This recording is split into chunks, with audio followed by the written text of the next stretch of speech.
What is the Islamic dress code for men and women Islam? Quite a long question. As far as the Islamic dress code is concerned, there are a few guidelines given in the Quran as well as the Hadith. Allah first speaks about the hijab for the male, then for the female in the Quran. Allah says in the Quran, in Surah Nur, chapter number 24, verse number 30, say to the believing man that he should lower his gaze and guard his modesty. That means whenever a man looks at a woman, any brazen thought comes, he should lower his gaze. Once there was a person, a Muslim, staring at a girl for a long time. I told him, brother, what are you doing? It's haram in Islam. So he said, our beloved Prophet said, the first glance is forgiven, the second is prohibited. I have not completed half my glance. That does not mean you can look at a girl for 10 minutes without blinking and saying, I have not completed my glance. Later on comes the dress code. The next verse speaks about the hijab for the woman. It's mentioned in Surah Nur, chapter number 24, verse number 31. Say to the believing woman that she should lower her gaze and guard her modesty, and display not a beauty except what appears ordinarily of, and to draw her head covering over the bosom, and display not a beauty except to her husband, her son, and a big list of mahram, the close relatives who she can't marry is given. Basically, there are 6 criteria for the hijab for the man and woman. The first is the extent, which for the man, it's from the navel to the knee. For the woman, the complete body should be covered. The only part that can be seen are the face and the hands up to the wrist. There are some scholars who say that even this should be covered. The remaining 5 criteria are the same for the man and the woman. The second is the clothes they wear, it should not be tight so that it reveals the figure. Third, it should not be transparent or translucent so that you can see through. Number 4, it should not be so glamorous so that it attracts the opposite sex. Number 5, it should not resemble that of the unbeliever. And there's the hadith in Sahih Muslim, volume number 3, in the book of dress, hadith number 5173, where once a person was wearing a saffron colored clothes. So the Prophet said that remove this color resembles that of the unbeliever. Saffron is the color of the unbeliever. So you should not wear clothes that resemble that of the unbeliever. And especially that which is signs of unbeliever. Like wearing a cross is a sign of Christianity, putting a vermilion or a tikka is a sign of Hinduism. So you should not wear those which are signs of the unbeliever. And the 6th criteria is, you should not wear clothes that of the opposite sex. There's a hadith in Sahih Bukhari, volume number 7, the book of dress, hadith number 5885, where the Prophet said, the men should not behave like the women, and should not wear clothes like that of the women.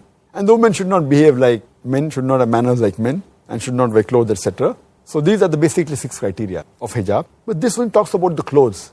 Besides this, for the complete hijab, it even includes the way a person talks, the way a person walks, the way a person thinks, the way a person carries him or herself. All this put together is the hijab. And Allah further says in the Quran, in Surah Ahzab, chapter number 33, verse number 59, O Prophet, tell the believing women that when they go abroad, they should put on the cloak, so that they shall be recognized, and it will prevent them from being molested. And I always give an example, that if there are 2 twin sisters, who are very beautiful, equally beautiful, if they're walking down the streets of maybe London, the city where you stay, and if one of the sisters is wearing the complete hijab, complete body covered, except the face and the hands up to the wrist, and the other twin sister, who's equally beautiful, she is wearing the western clothes, mini skirts or short. And around the corner, there is a hooligan who's waiting for a catch. I want to ask you the question, which girl will it tease? Will it tease the girl wearing the mini skirt, or will it tease the girl wearing the hijab? Which girl will it tease? Ooh, definitely the one with the mini skirt. That's right. So Quran rightly says that hijab has been prescribed for the woman so that it will prevent them from being molested. So these are the basic 6 criteria for hijab. And furthermore, there are other rulings about clothes, etc. As far as the gents' clothes are concerned. For the men, our beloved Prophet said that gold and silk are prohibited. It's mentioned in Sunan Nisai, book of Zinat, chapter number 40, hadith number 5147, where the beloved Prophet said, 2 things, gold and silk are forbidden for the males of my ummah, but they're permissible for the females. Furthermore, you get guidance from the hadith that the trousers, the lower garment, should be above the ankle. It should not be below the ankle. And it's mentioned in the hadith of Sahih Bukhari, volume number 7, book of dress, hadith number 5787. The beloved Prophet said that the izar, the trouser that hangs below the ankle, that will be in fire. As we discussed in the previous episode, wearing trousers and lower garment below the ankle is prohibited.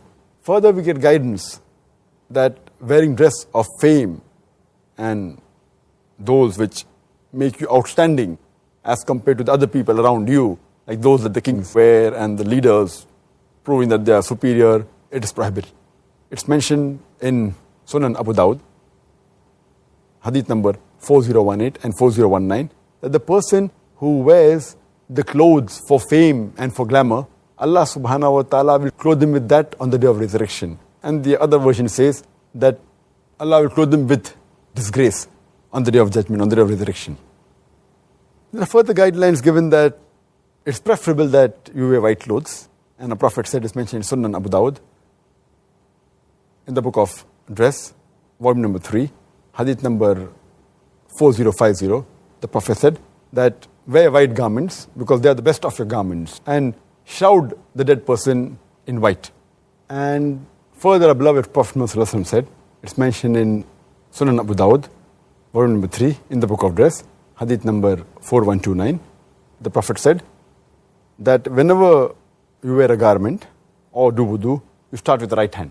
So this is also sunnah that when you're wearing a garment, start with the right hand. So these are the few rulings which we get in the Quran and the Hadith regarding the hijab, the dress code, and regarding what we can follow of the sunnah as far as wearing the dress is concerned.